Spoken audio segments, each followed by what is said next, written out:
Welcome to Master Simple Physics. Today we talk about impulse, moving force, and momentum. What is the definitions of momentums? Momentum is defined as a product of an object's mass, m, and velocity, delta v. Equations for momentum P equal to m times delta v. The unit is kilograms meters per second. Let's say you are doing a project. You will think, how do I gain my momentum to hit my target? Definitely, you will think how much effort I have to give myself in order to finish my project within the time frame. The amount of effort is equivalent to the amount of force. Force is based on Newton's second law. Hence, we can write the equation F equal to m times acceleration A, and m equal to v minus u divided by change of times, or m times delta v divided by delta t. So hence F times delta t equal to m times delta v.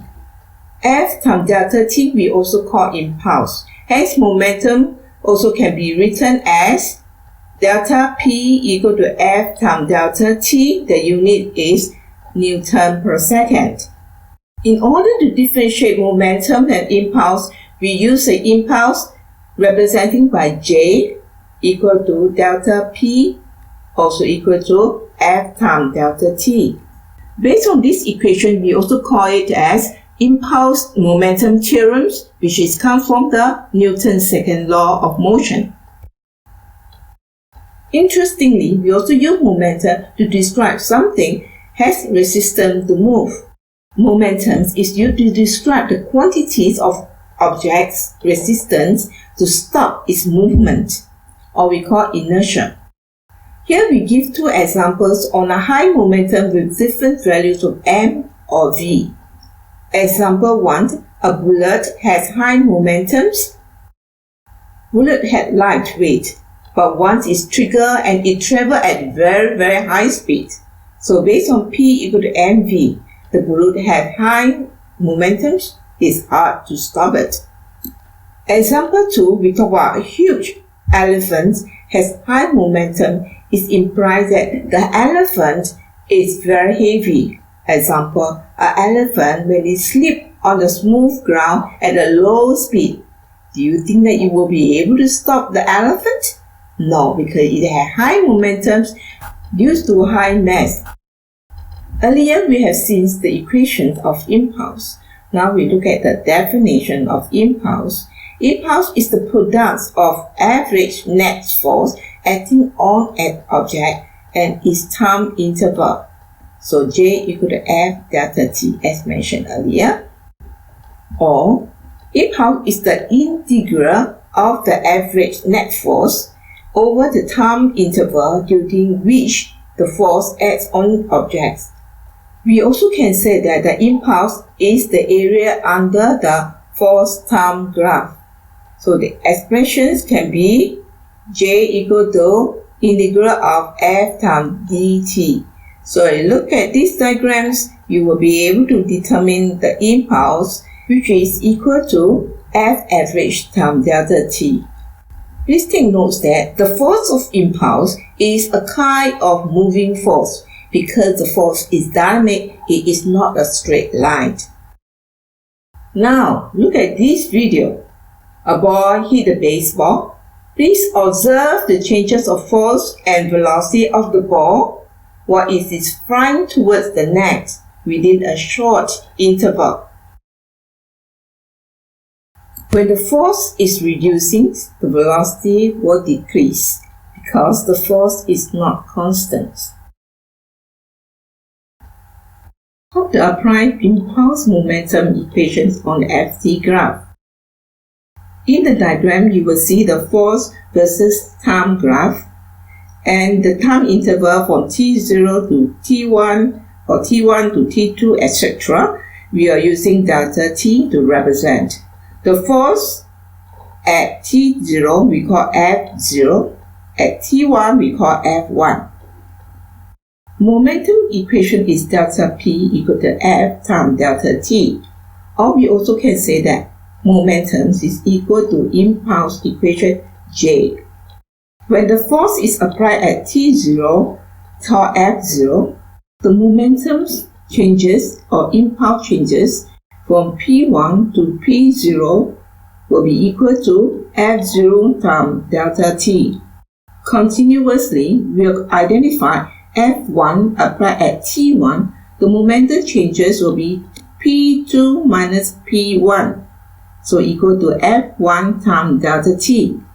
When the force is applied at time equal to Tn minus 1, hence the momentum changes will be Pm minus Pm minus 1 equal to Fn1 times delta t.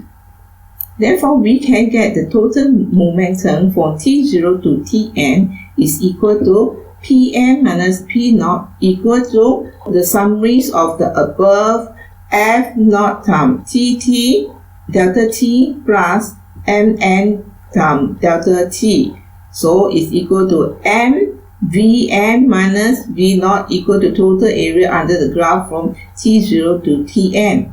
If you want to know the impulse changes or momentum changes from T2 to T4, then you can find the total area under the graph from T2 to T4.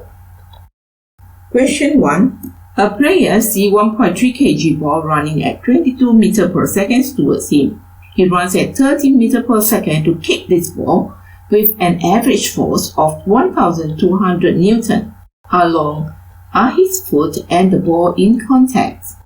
Let delta t as the time for the foot and the ball are in contact. So we use the equation force times delta t equal to delta p. First, we look at the change of momentum delta p, which is equal to m times delta v, or we say that equal to final momentum minus initial momentum. As we substitute the parameters into the equation, and delta p will be equal to 1.3 times 22 minus 13, and delta p will be equal to 45.5 kilogram meter per second. Next, we look at the impulse equation F net times delta t, also equal to 45.5. Substitute the average force 1,200 times delta t equal to 45.5, then we can see the time difference is equal to 0.0379 seconds. The attached graph of F versus T is to show you how the contact and reach to the maximum compressions of the ball where no contact of the ball. So the contact time shows the short time interval for the force applied on the ball to be compressed, then decompressed. It happens so quick on the ball that we are hard to observe. In order for you to feel it, attached video will be able for you to observe the compression or depressions on the face when someone slapped on her. Look at the applications of impulse in daily life. If one of the eggs suddenly fall down and hit against the floor, what will be happened? It will crack immediately. The reason is because the contact time is very short. The high compressed force will break the eggs. If the egg drop onto the soft mat, the impact is low because the contact time is longer. Therefore, the maximum compression force will be lower. In this case, the egg will not break. Question 2. A resultant force F acts on a mass. The variations with time t of F is shown on the figure. Mass M equal to 150 grams. At time t equal to 0, the mass is at rest. Calculate the magnitudes of change of velocity of mass from t equal to 0.25 second to t equal to 0.75 second. 2. Use the figures to describe the change in velocity of mass. A.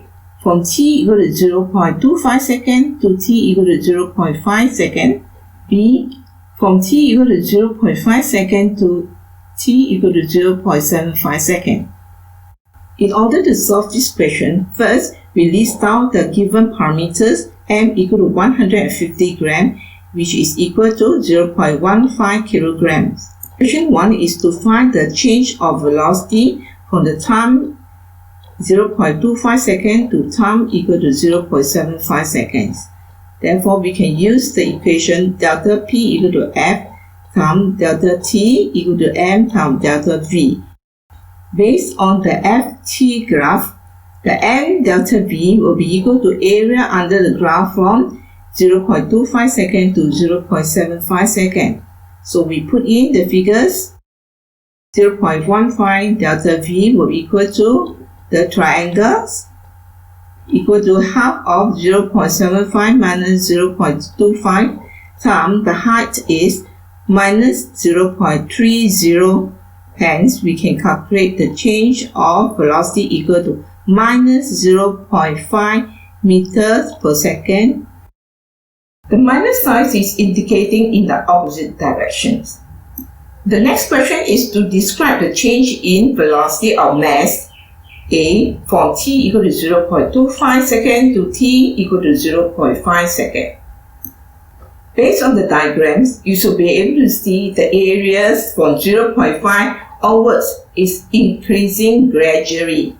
So, minus F delta t is increasing. In another words, that M times negative delta V also will be increased. So in this way, we can define that velocity is increasing in the opposite direction. Question B is to describe the change in velocity of mass from t equal to 0.5 seconds to t equal to 0.75 seconds. You look at the diagram. Can you see that the area is decreasing from 0.5 to 0.75 seconds? So the absolute value of minus F delta t is decreasing. Indirectly, we also can see that M times negative delta V will be decreasing. We can say that the velocity is decreasing in the opposite direction. Okay. Come to the end, hopefully this video will be able to help you to understand impulse and momentum. Thank you very much.